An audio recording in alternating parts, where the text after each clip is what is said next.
agambiro joto ebisana Ombare gw'abeegi abarikumara ekibiina kya mushanju gwemerire aha bicweka 30 aharigana.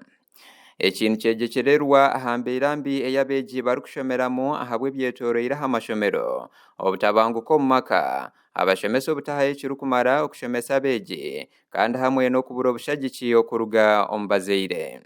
Ekyokubanza kiturozire abaana bayingi nibaruga mu masomero batakamazire kusoma ekitweta school dropouts.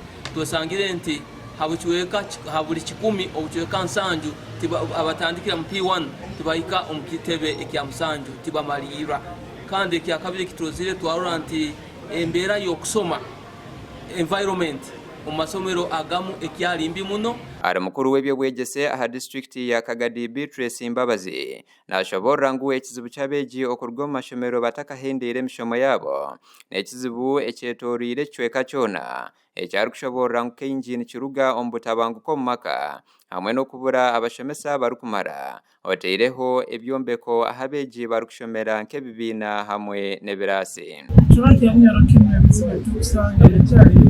Achiga tu masomero abasomesa tibakumana okujja kusanga alimo abaana bayingi aba UP benzi basomesa tibakumala ebyombeku tibakumala entebe zibakukalaho zokana ekizikula kandi na sente zitutunga eza UP n'ezikaputation plant n'ekyakumala.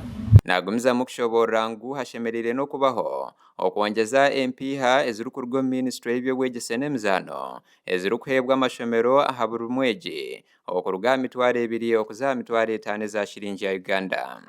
Abana amasomero bakurugamu nibe bizibu nk'ebyo kubayekeza kurugamu abandi bakurugamu aba school based challenges abandi tis home based challenges. Abandi omukali domestic violence ebyetago tebakubifuna atingo koko batene bakuru bagamba ebintu birabitakuzoka n'okusoma katwerekero omusana nkaba kusomera omuntu wanje. Reverend Father Patrick Mugisa ari omuhandiki w'ebyobwegese aha kereziya ya Hoima nashobora ngu abazaire bengi tibarukuhagira ebyobwegese by'abaana babo ngo bengi omurubo nibo barukubaretera barugo mu mashomero.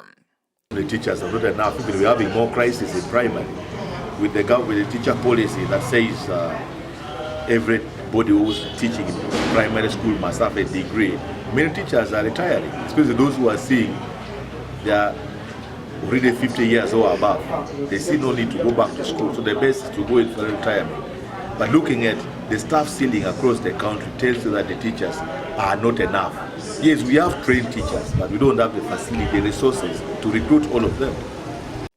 Bwanyuma y'ebyo Reverend Father Ronald Okero ari omuhandiki wa Uganda Episcopal Conference nashobora ngo mbicweka ebinde by'ihanga abeegi okuruga mu mashomero okwemerera bicweka nkaga harigana nagaruka ashobora ngu ihanga lyona ekizibe eki kizire Nigweyongyera abo kubura kw'abashomesa hamwe na nembeera mbi ey'ebibiina abeegi barikushomera. Even if there are no jobs, you can use the hand to work to earn his living. We also train the hand because we want to train somebody who is morally upright. That's what we see the world is lacking in terms of morality.